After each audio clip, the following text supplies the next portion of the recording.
اپنی ضروریات کے لیے دوسروں کی طرف مت دیکھو۔ جس نے تمہیں پیدا کیا وہ تمہاری ضروریات بھی پوری کرے گا۔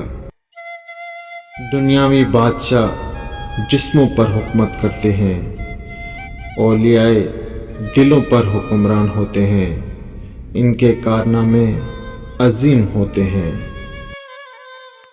قرآن پاک میں ہے کہ بری چیز برے کے لیے ہے اور اچھی چیز اچھے کے لیے۔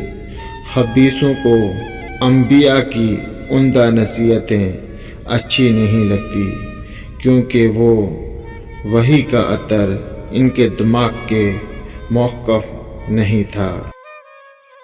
میری ایک بات اپنے ذہن میں رکھو کہ روح کے سمندر میں خود تیرنے کی کوشش فضول اور بیکار ہے۔ روح کے سمندر میں نو والی کشتی کی ضرورت ہے۔ نیک نامی ایک ایسی شے ہے جو مرنے والا ہے۔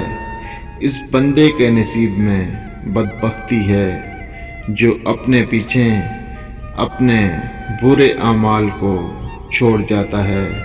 ایسے بندے کی موت سے جان نہیں چھوٹے گی جو اپنے پیچھے ایسے کام چھوڑ جائے جن سے گناہوں میں اضافہ ہوتا ہے۔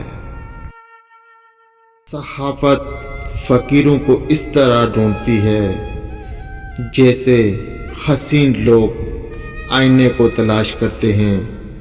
خوبصورت لوگوں کا چہرہ آئینے سے حسین بنتا ہے اور احسان کا چہرہ فقیر کے وجود سے۔